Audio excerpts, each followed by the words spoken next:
All right, welcome back to another edition of NFT Live. We're bringing you the non-fungible token industry news from this past week. I've got myself a good roster of a great roster, let me say, of co-hosts here. I'll let them introduce themselves in just a second. Guys, we're going to be talking a lot of things today.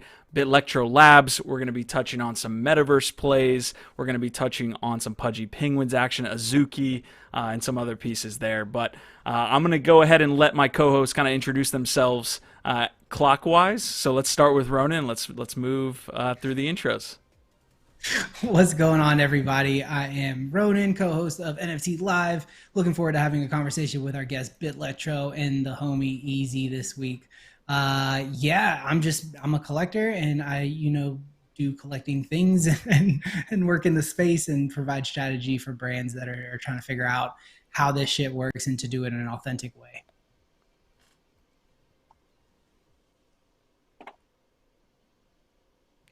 It's on to you, Easy. Who's next? Would that be me? That's you. Me. Okay, okay, we're going clockwise. I would be next in the clock. So everybody calls me Easy. Easy in crypto is my tag on all the socials. Been in the space for a while. Super stoked to have such a great relationship with the LADZ and be able to host a weekly show there. Host shows over in Token Smart, which is a great, kind of friend partner community as well. Getting to hang out a lot this week with Bitlectro fam, which is great. Was just down in LA hanging real world with them. And I work a lot taking down the barriers for entry for both collectible hip hop NFTs with Cypher.media and NFT books with Whip Publishing, along with, Metaverse Music Fest and a bunch of other great projects. So just super stoked to be here. Awesome. I'm Gabriel, co-founder of Bitlectro Labs. We make a whole bunch of stuff in the NFT space. We do audiovisual NFTs. We've got a voxelized collection coming out this week, and we do monthly Metaverse parties that are co-hosted by LADZ City. Hey, what's up, everyone? My name's Jason Burns. I'm head of outreach here at Electro Labs.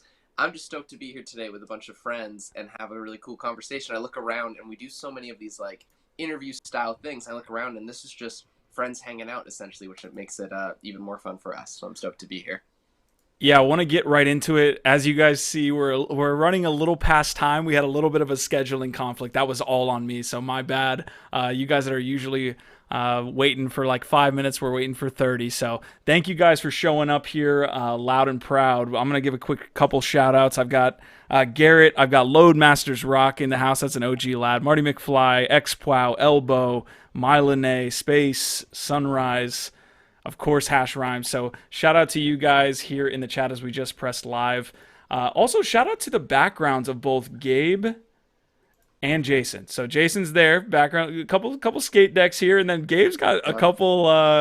That's a physical ape collectible piece there. There's a running Bitlectro Labs Dreamers piece there. What's going on? I make it festive back here. This is kind of like my studio space. So there's turntables, and that's like a Technics 1200 turntable that's serving as a platter for both a 3D printed ape.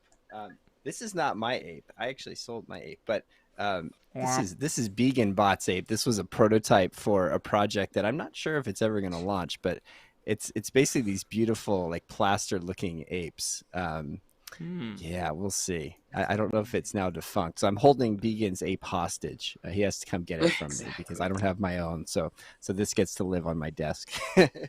My wall just started empty when we started doing interviews back in the day when we were doing Dream Loops, promo and things like that. And then through friends and through different travels and things like that, we added more. Like we have this is like an uncut sheet of cards, which I think is really fun, like before it leaves the factory. Then we got a Metaverse party poster with our friends at the Hearts. We had a meeting with Andy Blank when we were out in New York, so this is like one of his pieces. And then every time I'm in a city that has like a Supreme resale, I end up picking up a deck. So this is from like a weird consignment shop, and then this one's from a shop in Vancouver too. So it's become a clustered wall, which I kind of like.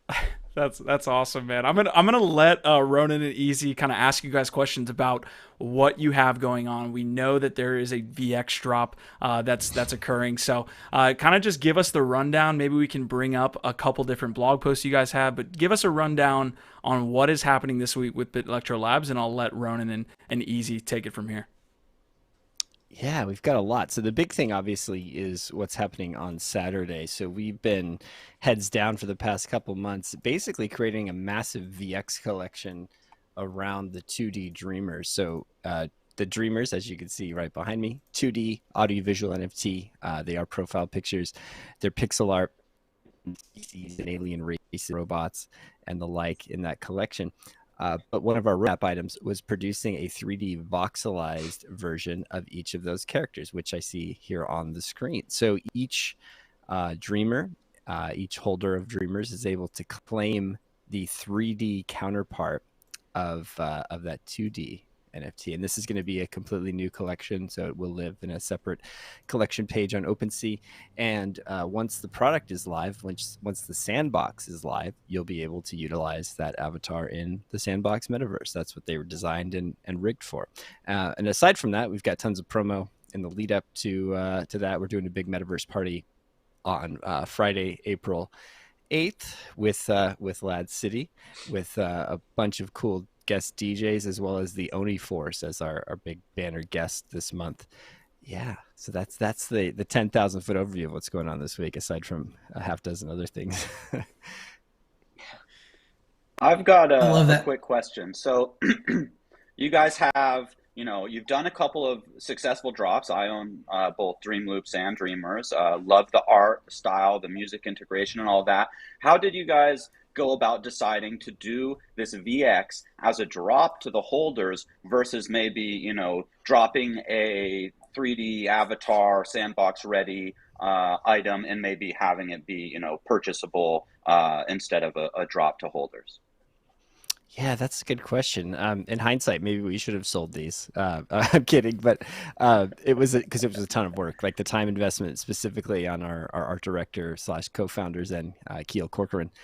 He's just gotten hundreds of hours in this thing now. I mean, we were still going through and doing like quality assurance checks as of a few days ago. We think we're good to go. We built an app around it, so not only are they just going to live in your wallet, but you can actually you'll be able to see once we launch that there's an application layer where you can spin the dreamer. You can actually change the backgrounds in the light box.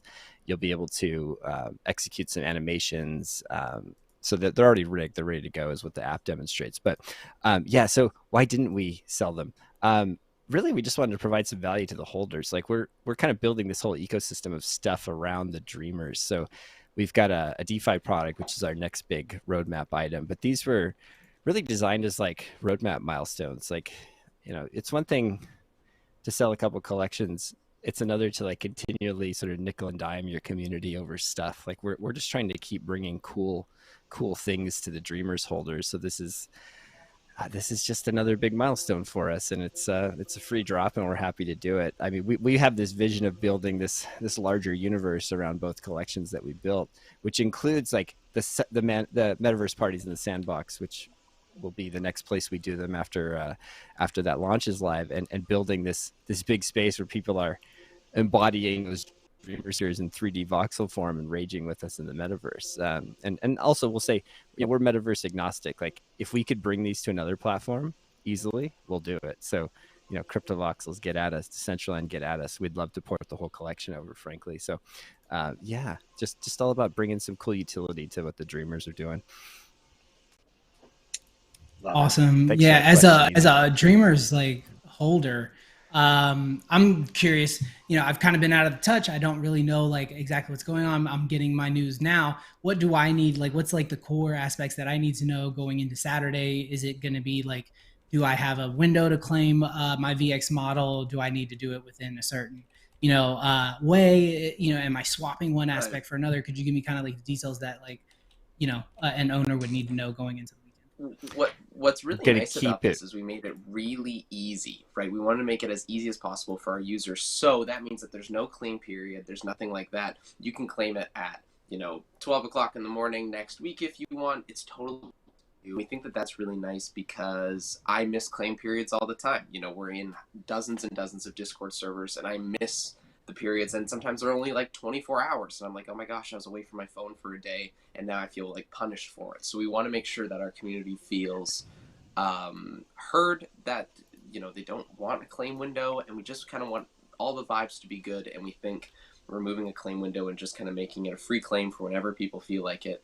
Really nice. And it's a separate collection as well, right? So you can kind of have a separate entity, like a NFT, live with it. And it's going to be a one-to-one representation as well, which is really cool. So, you know, I have a bunch of dreamers that I'm not even going to redeem right away. And I'm just going to kind of one day when maybe I'm in the mood to see what it looks like in VX form, I'll go through the process and kind of bring it to life. I like having those mystery NFTs where you still don't know what it really is. Like I have a couple that I haven't unwrapped either. And it's just like it's fun to have that in, like you scroll through OpenSea or you know, your wallet or whatever. And, oh yeah, that guy. And then you're like, ooh, I wonder what that's gonna be. In fact, fairly recently I unwrapped one of my old dream loops and I wound up getting this like solid gold, like super tight one. I was like, oh my God, it's just like I don't know if that waiting somehow made it better, but I will choose to believe that. And I like hate it. claim windows unless they're like 3 days plus. Yeah, that sounds like you pulled the vinyl is what it was. If it was one of the Sounds gold like laden Dream Lives, those are usually the vinyl redeemables. Yeah, I'm as a collector also, I'm routinely missing things. Like there are, especially if you have any NFTs that do things. Like I was thinking, like one that I was bummed I missed the other day was Impermanent Digital. They have like these state changing NFTs, and I own some. And I was like, oh, I completely missed like the transformation period because why? Because I'm in 50 Discord servers and it's really hard for me to aggregate all that information. So I don't want our holders to be left out. So we leave our claim windows open for extended periods so everyone could participate. That's awesome, guys. Hey, get us any last pieces here as it's related to the VX drop that anybody would need to know if they want to get involved, or maybe holders. Maybe anything you guys didn't touch on, and then we'll get to the remainder of the episode here and hear what you have to say about metaverses and some other cool things happening around the space. I love it. Yeah, just if you're holding Dreamers and you're not in the Discord, jump in the Discord. The first wave of information will go out probably Saturday midday in North America with the claim links, but we're going to make it super easy. So there's nothing too complicated about it. It is a free claim. You'll just pay some gas in the contract. We've optimized the contracts for gas saving purposes. It'll be very easy process. So Saturday, April 9th, Dreamers VX. Let's go. And if you don't have a dreamer yet, you can also have a chance of winning a dreamer at our party on Friday night, which we think is really exciting as well. It's going to be, this is one of the parties that I'm most excited for, frankly, because I think it's going to be our biggest yet, which makes me really stoked. So Oni Force, a bunch of DJ sets, Breakwater Sounds doing like, they're disbanding as a group, as like a rap collective, so they're doing their final performance with us in Crypto Voxels, and a bunch of giveaways through that all. So if you want to test your luck and try to score one more dreamer right before the VX window opens up, Friday's the place to do it. Oh yeah, and Oni's given a secret giveaway that we can't say too much about. Oni's doing something for all party attendees on Friday, which I haven't seen the assets for that even. But basically, if you show up to the Metaverse party on Friday, you're going to get something from Oni Force, which is pretty dang cool. They're one of my one of my projects I've been following since inception, minted. So yeah, I'm curious to see what they're going to do. Yeah, awesome community over there. Don't at want Oni to Force miss that as well. party. Yeah, we're excited for that one, guys. So, all right, we are going to get to the remainder of the episode here. The first question, and it's the one that's on the thumbnail, and it's the one I want to hear from you guys about, has to do with metaverses. Which metaverse will win? Adidas just came out with a really dope hype trailer for essentially a metaverse play, right, that they're going to make within their own ecosystem. So we're going to play that trailer, and then on the other side of that, we'll start with Ronan on which metaverse he thinks will win.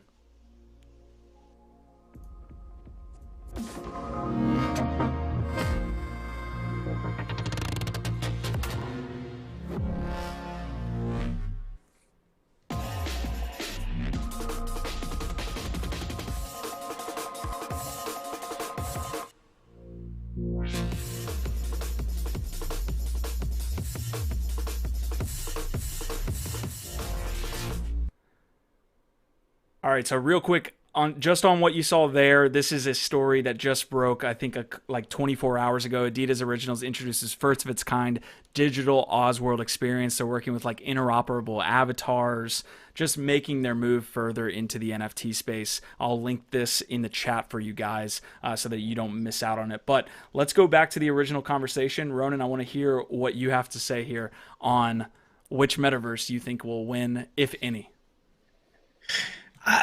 I don't know, like if there's like a winning, right? Like I feel like there's like this space is large enough, just like gaming, right? Like that's you can have multiple platforms end up being considered to be successful. And I think that like the one, maybe the one that you consider like the top winner, I don't know if that's one that's there yet, one that's even like really like even thought of, right?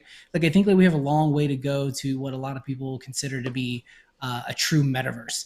And these experiences are really cool, and I think that like they'll continue to build out to be ones that we all appreciate, right? And we'll continue to build out, and we'll kind of be part of the legacy, right, of this technology and the space. But I do think that like ultimately like a real like solid like complete metaverse that like everybody kind of thinks of, I don't know, I don't think it's anything that we've got at the moment, but it'll be interesting to watch. Yeah, I'd say, Ronan just made some great points because we're so early. The tech doesn't really, even in the bigger metaverses we have today, you go into Decentraland, you get 80 more people in there. And, if you have a video trying to play and these things, you start getting lonely, sharded out. Similar thing, we break crypto voxels like weekly. Sandbox, I'm excited about for when that actually, launches. I think that will be have a lot of draw and hopefully bring more people into these metaverse spaces. But yeah, I mean, some of my favorites, crypto voxels, just from being like starting out there and learning there and the ease of use. It's really great for onboarding people. But I don't think there'll be like a winner for many years. Maybe somebody will create that like ideal metaverse and there'll be standards for the wearables because like Adidas is making a play on digital fashion. It's going to be $1 billion industry in a couple of years, right? So that's obvious. You have big brands wanting to come in, and so maybe there'll be some interesting partnerships that come together and there'll be some mega metaverse. And no, it won't be Meta, and Zuckerberg didn't invent anything. Just to let people know. I want to ask this to the Bitlectro guys because you obviously partner with Sandbox early on. The VX is going to be interoperable in Sandbox. You guys also host in Crypto Voxels, so you're in the metaverse more than a lot of different projects. So, what is your take on this metaverse discussion? Yeah, we're metaverse agnostic. I mean, we're even doing something in Decentraland here shortly as well. I think I don't want to declare who's going to be a winner, but I do have a take on what's going to form critical mass is that you need experiences, right? So one of the complaints I see about metaverses is often that like most of them presently, a lot of the spaces themselves sort of serve as galleries, right? So what do? You jump in, you look at some pieces on a wall, and then you log in 5-10 minutes. Well, we change that with our metaverse parties by adding multimedia experience. So we're doing live DJ sets, we're keeping people there with giveaways. They're quite interactive. It's basically a virtual chat room where you're all enjoying the same music, so it's a party, right? I don't know that you can build an entire platform on just parties. One thing I see that the Sandbox is doing correctly, at least if their alphas are any indication, they've got sort of gaming infrastructure that you could build into the metaverse, right? So we think about like a lot of proto metaverses that we've had in like the history of computing or PC gaming, right? Like you could go back to say something like Ultima Online from the late 90s and say that was a metaverse, right? Because there was houses, you could build furniture, you had these little places where your character would live and keep its wares, right? But then you also had this massive sprawling universe where you could fight dragons and go on quests. There's a gamified component. You could say GTA Online is sort of a proto metaverse. So is World of Warcraft, EverQuest. Insert your MMO here, EVE Online, whatever, Star Citizen. So there's all of these guideposts of how to keep users in these platforms, and they all seem to be focused around gaming, right? I mean, I'm just describing games essentially. The Sandbox has sort of a gaming engine built into it, right? It's obviously built upon Unreal, but if you played like some of the platformers that they had you demo within the ecosystem, that's something that keeps you going, right? Like it's one thing to build. Like we know Minecraft has a massive user base. The gamification there is the building. Well, not everyone owns a Sandbox parcel, so they can't just go in and build by default. That's going to be one draw. So by onboarding all of these brands, by getting the brands involved in building their own sort of gaming experiences or token gated experiences within their various plots, I'm hoping that's going to be a way that you build this critical mass where users go in and hang out and congregate in the metaverse rather than just jump in for a few minutes and then leave, right? Because we know like we have multiple functioning metaverses out there today, but users don't tend to stay for hours and hours like they would in, say, GTA Online or World of Warcraft. So there's got to be those hooks. So whoever wins is going to be the one that has the most hooks within their little ecosystem. And ideally, it's a whole host of experiences that users can jump in and out of with their friends in a social capacity. So that's my hot take on that. I don't know if it's a hot take, but that's where my mind's at with the ecosystem. And I think it's spot on, right? And I think, when you look at what we throw in crypto voxels, those parties run quite long. It's like we're spending 4 hours in the metaverse, basically, sometimes even a little bit longer. And with that, you think about how much time I used to play on Fortnite when I was in high school and, Call of Duty 4 even, right, back in the day. And we would spend, 5-6 hours at a time kind of gaming. So with that, I think there's going to be different products for different tastes, right? Like you're going to have certain ones that are built for a gallery view where you look at On Cyber, you could call On Cyber a metaverse. Is it yet? Because, can people join and is it multiplayer yet? I don't know. I don't think it is yet. But once it gets there, maybe that's going to be the place where you display art and that's all it does and that's okay, right? Because it's built to do that. And then there's going to be, just like Gabe was saying, ones that have that gaming component in it.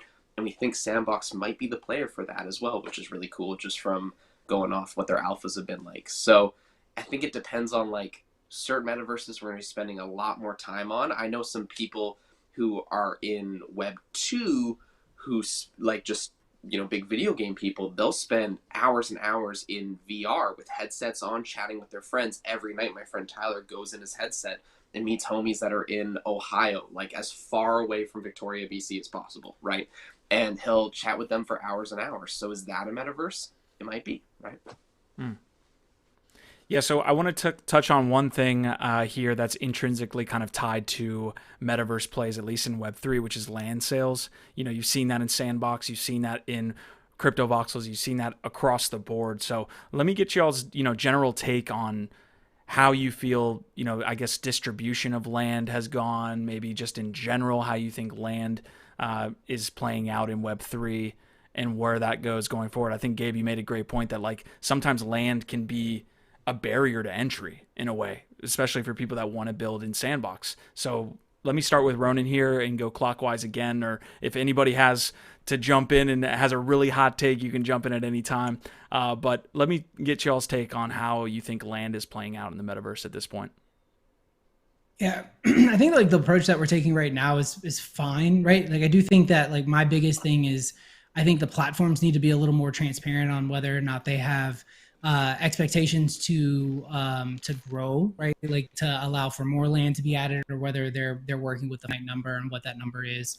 I know that I've been asked, a couple of times, like, what's, how many, are they gonna expand crypto voxels anymore, and how many plots are in Sandbox, and that stuff that like people should be able to go to and know, right? Because like that helps us make informed decisions when it comes to value. But outside of that, I do think that I'm really interested to see when we get a metaverse that wants to kind of take that role of like Second Life, right? That's blending like all of these together, right? When you look at Second Life, it's like you could own a piece of land, you had to pay like rent for that land, and it was like a real money like denominated, in currency. But within it, like there were jobs, right? Like people could create art, people could create like fashion, right? Like different outfits and things. And there was malls, you would go to malls and you'd buy like, outfits for your avatars and things. And this was a metaverse. This is for all intents and purposes a metaverse, and it worked just like we think that one would. So I think like when you throw in ownership and NFTs, I think is where I'm interested to see it and kind of like that meld. And I think like with their take, it was very much like, hey, this is all the land we're doing. You can't buy any more land. And so that helped to like inform like value. Right. So, but I do think we gotta, play around with the model a little bit and just see like how it all kind of works out best for each ecosystem.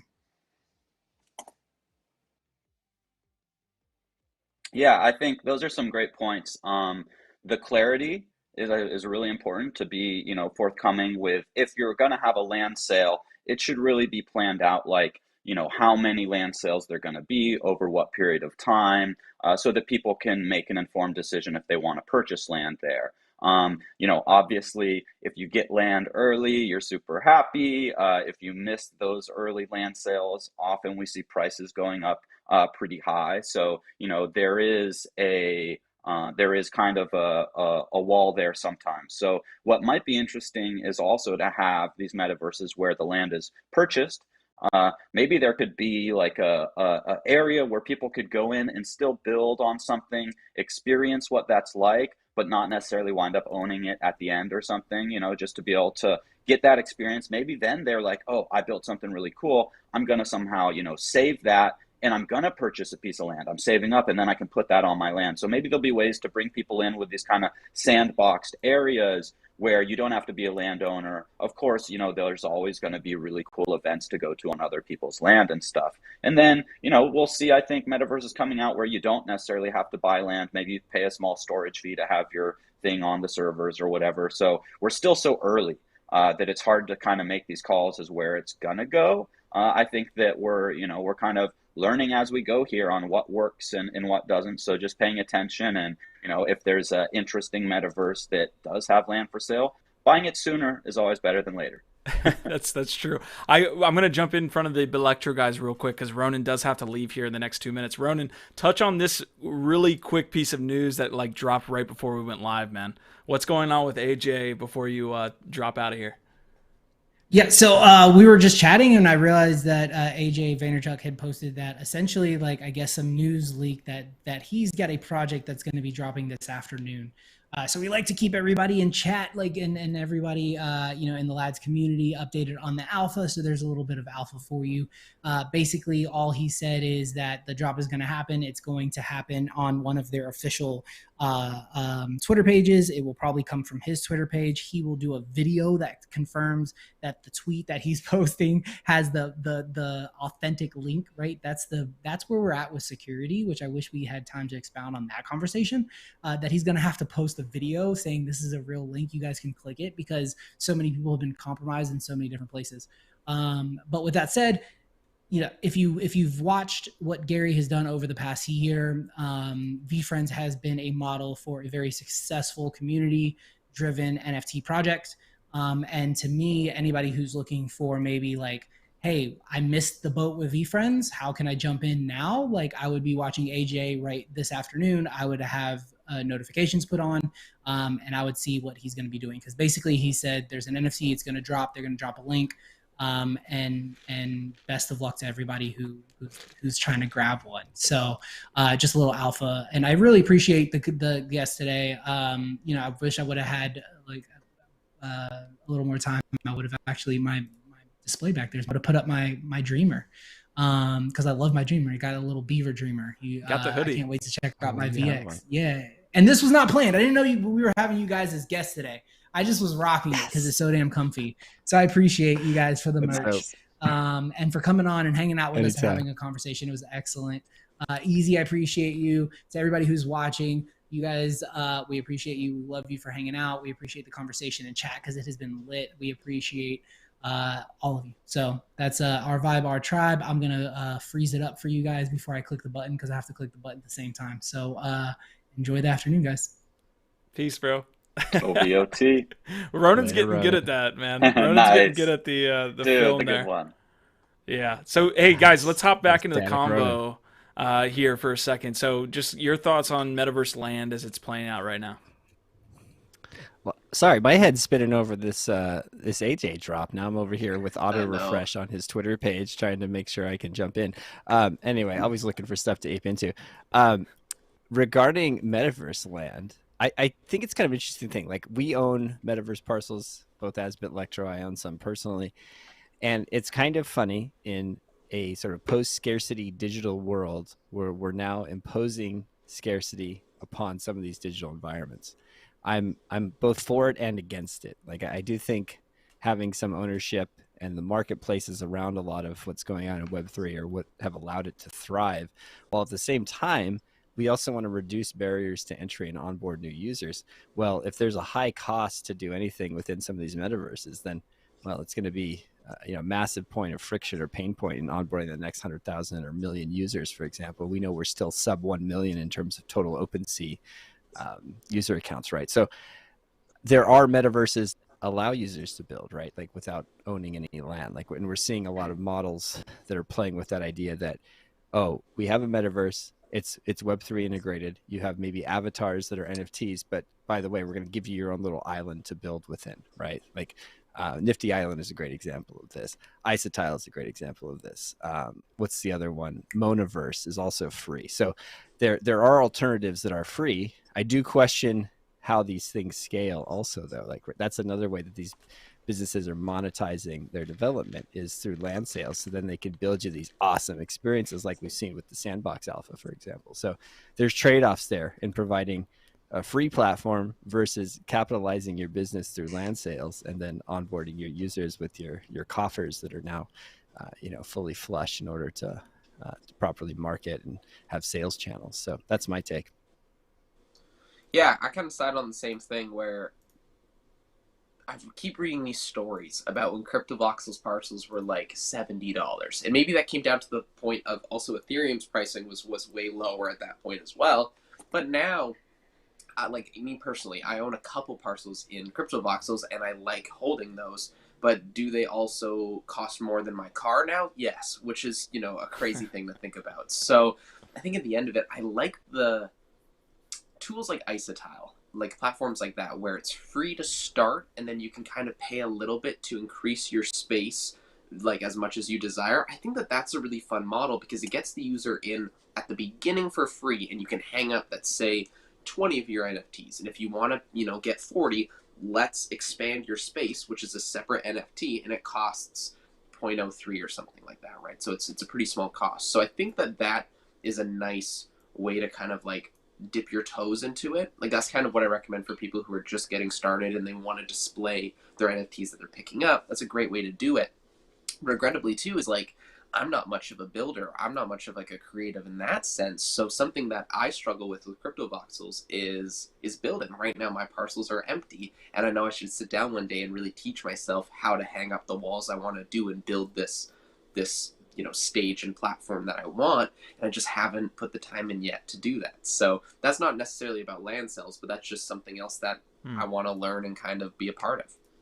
Yeah, that's a great point. I think the ape land sale as well is kind of the inflection point for me where it's adding a lot more supply and we're not in that euphoria of adding new users. So I wonder like Sure. all of these land pieces with these metaverses, like you're just dumping supply onto the market, how that affects each other within this ecosystem. So any last thoughts on Metaverse before we move on to our last point, last topic? Is the last No, that topic was good. Well, what I think it is? I don't know.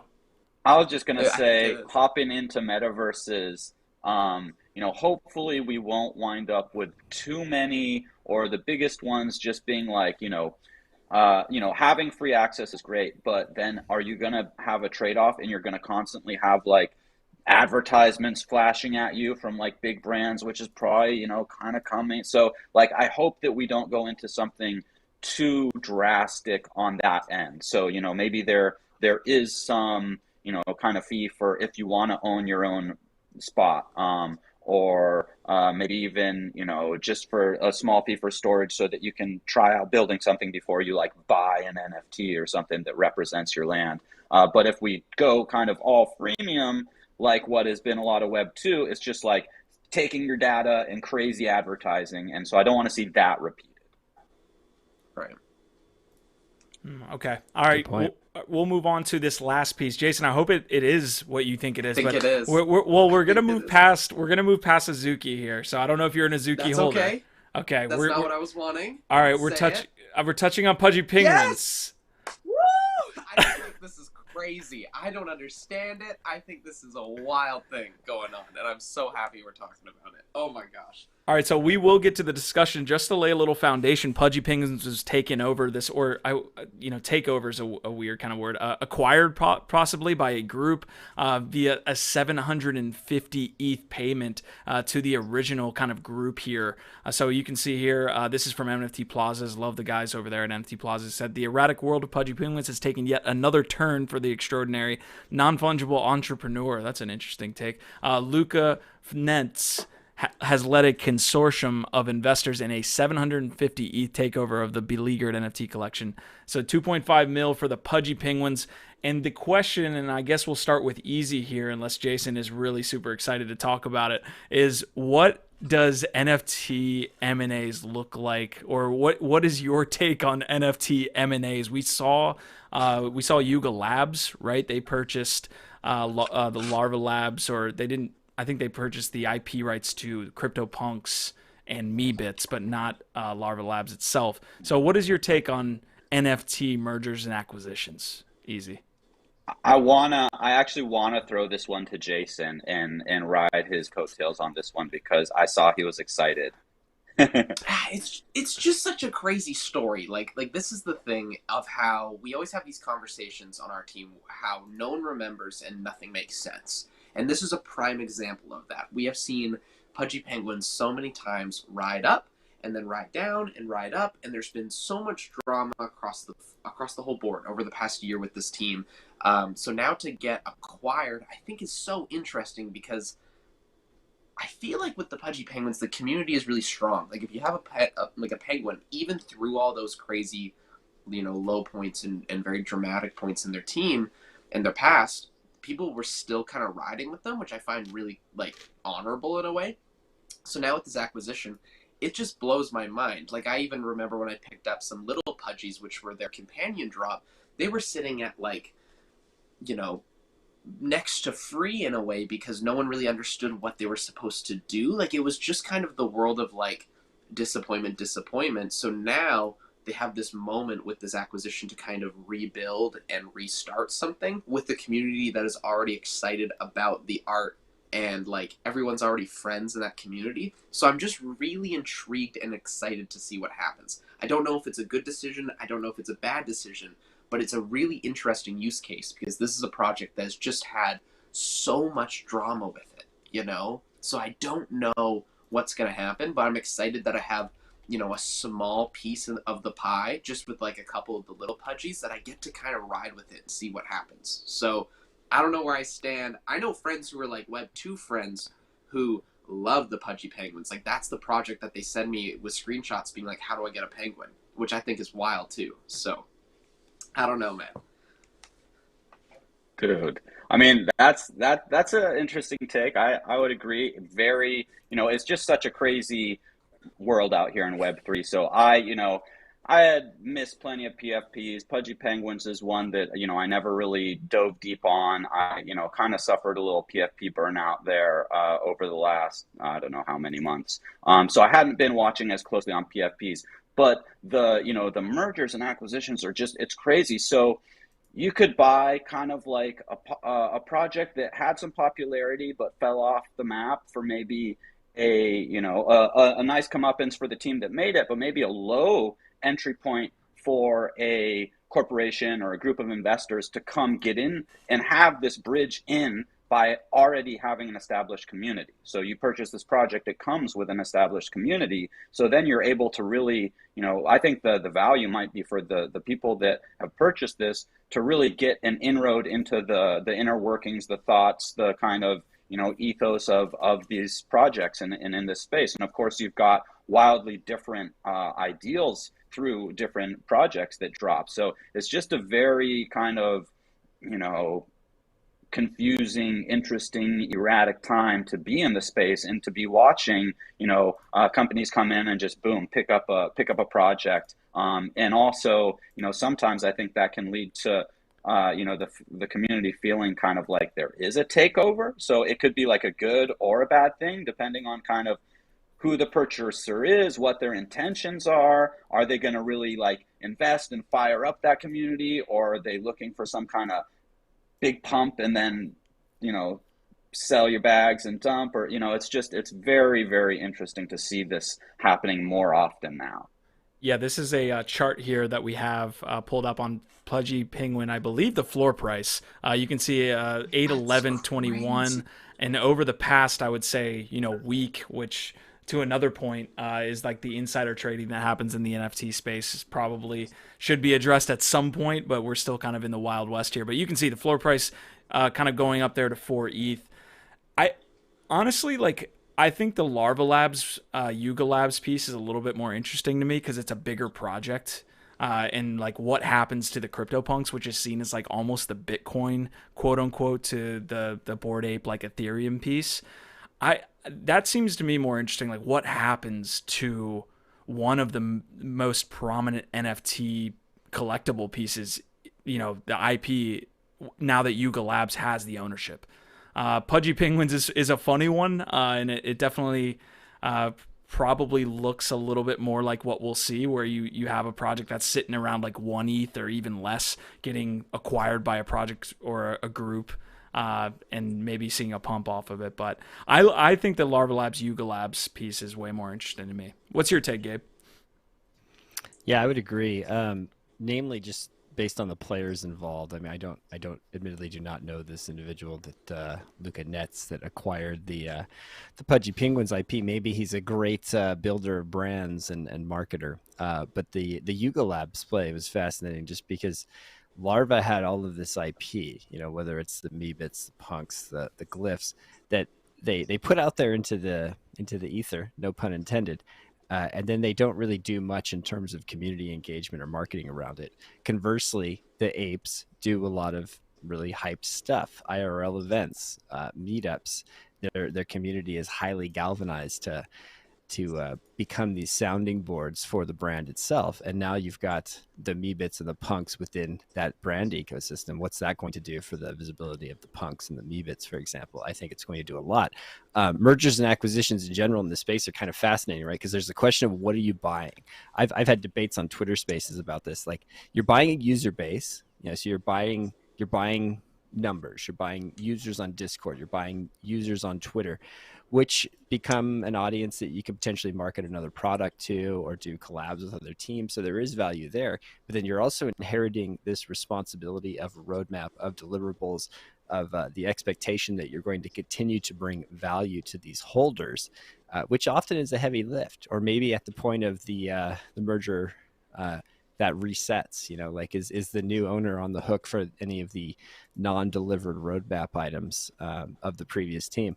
Well, that depends. Are they also buying access to the working capital and the the development that's already gone through on some of those items? As an aside, because everything is decentralized in this space, right? Because you can own these digital assets, these NFTs. I'm waiting for someone to come in and take a large position in a project and then reignite it, not through any actual thing or acquisition of the IP of the holding company. I'm waiting for someone to build an ecosystem out of a once dead token. I bet we see this within the next 12 months. Like, it's going to be Gary Vee or someone's going to come in, they're going to sweep the floor, they're going to strategically buy a whole bunch of something, and then they're going to build a brand around it. And that's a sort of novel thing that you can do from an acquisition standpoint in Web3 that you couldn't do with most types of digital IP. I'm betting that that's going to happen at some point. We'll be back here talking about it in 6 months' time.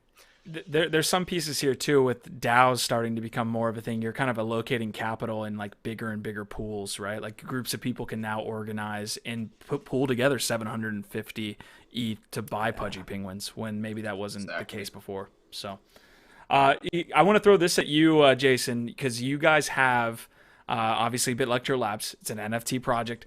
What would you need from just, I guess, an agreement standpoint from the person that would acquire Bitlectro Labs? Like, like, let's say someone comes to you guys and wants to do that. Like, what are some of the foundation and guidelines that you'd want set in place? Or would it just be a ride off into the sunset? No. I think the thing that we're really proud of is the community that we're building. And I know that everyone says that, but it's something that we're actually really proud of. We started this thing incredibly grassroots. This was, we were meeting friends one by one. Like, every user who joined Bitlectro Labs back, last March it was like a one a day kind of thing, where one person would join, they would vibe with what we're doing, and they'd become our friend in the space. So I think the most important thing, like, who knows, like if we were to get acquired or something like that, is that the people coming in still put community first. Because I really think, meeting people in LA at our event and alike, when they came up to us and just really vibe with what they're doing, like Ronan wearing the sweater and not knowing that we were coming on today, is exactly what we're trying to do here, right? Like I saw people in line with the hats, with the hoodies coming up to us, giving us a hug and saying, you know what, the people in the Discord community I consider friends now. And I think that is the craziest thing. There's no one really chatting in our Discord about, floor pricing or when moon or, when marketing or anything like that. There's not that many people doing that at all. The vibes in there are just tastemakers, creatives, chatting about having a good time with people that they want to be around with. And I think that our Crypto Voxels parties are a great example of that, and just the chatter in the Discord. So I just hope that if something were to happen down the line, that the vibe would just stay the same and just still be positive and just friendly, and yeah, exactly that. I think Jason just dodged the question. He didn't give clear deliverables there. I'm throwing over the bus, Jason. For me, it would be delivering on our roadmap items and like the general charter of the company, right? So like we kind of have a public charter, but the thing is we're an audiovisual project. We have a whole bunch of roadmap items that we have to deliver upon. We're trying to build basically a DeFi ecosystem that's NFT gated through our NFTs, and we're doing monthly Metaverse events. So I would, if someone said, hey, we want to acquire you, they would still have to continue to deliver specific things like monthly Metaverse events curated with collabs to other teams. Like there would be like some sort of structuring involved such that they wouldn't just take over all of our IP, and there'd be clear milestones where they could then inject more capital and own more of it. But we want to see this through the finish line from a product standpoint before we even consider those types of things. Like even especially that we want to see it through. And I think that that's something that we chat a lot about as a team, where we've been in this already for so long, where there's been really high highs, really low lows, just through the whole grind of it all. So to be now in a position where we're so close to a milestone on the roadmap, and then opening up the next milestone, and kind of seeing the future and seeing people come along with us on the ride. Yeah, like I don't want to leave this team at all. Like there's no part of me that wants to like drop out and no longer be a part of Web3. I'm more than ever involved across my own community with Bitlectro Labs and other communities. Like every event that we go to, I get more juiced and more excited about Web3. Every single time we throw a Metaverse party, I get more juiced about what we're building. So yeah, I want to see this thing through and see the battle arena come out. I want to see what this becomes, because I don't want to live in the world of like a what if. And I'm excited, man. Easy, I want to get your last takes here, but we did have a piece come through the chat. Looks like Ronan said that AJ just dropped the project. I'll show you guys really quick. Just one thing that on desktop capture here. So we got a tweet from AJ's Twitter here. It looks like he did post the video, and there was a link to pass.vaynersports.com, and it takes you to this website. Let me make sure I pause that. Takes you to this website. Looks like there's a mint for 15,555 pieces here. It looks like there's some utility pieces there as well. So obviously we're not going to like go in depth here on the channel on what's happening with Vaynersports, but it looks like there is some type of sports NFT play happening as we're live here. And he already broke Ethereum. Wow. Gwei is now at 1,100 right now. So No good luck. way. I was just loading it up. That one. Is it 1,100 right now? Dude, Ronan saying Yeah, I he keep got the gas wrecked in tracker gas. up all day. Yeah. that's Oof. crazy. I'm sure it'll probably be sold out within a few minutes, most likely. Yeah, with people paying hefty gas. Wow. It looks like exclusive Man. content with Vaynersports athletes. I'm not sure what the roster looks like for Vaynersports, but apologies, Easy. We'll move into this last discussion, man. Give me one last take on these acquisition pieces. I'll do maybe a little spin of this. So, a little different than maybe like an acquisition would be even just VC funding for a project that, you're currently building. So, having been privy or on calls with, VCs, both through like Paged Out with publishing or Cipher.media.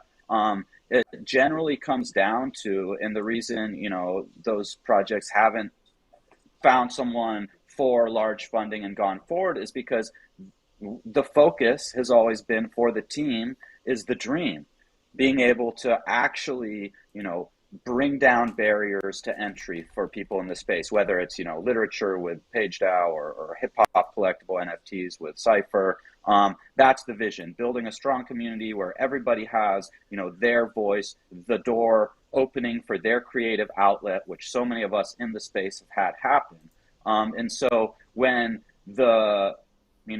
when it always just comes back to the bottom line, maximize profits, which is kind of the old paradigm, then it's hard to connect and feel like you can move forward with a relationship like that. So same thing with kind of like a purchase of a project, an acquisition. I would really have to be secure, if it was something that I was a co-founder of or whatever, that the ideals of that project are going to live on. And it's not gonna, change too drastically in the goal, that ethos to be able to, whether it's bring people in and let them make music NFT without cost and providing, constantly improving the tools that they have. So that would be, part of it for sure.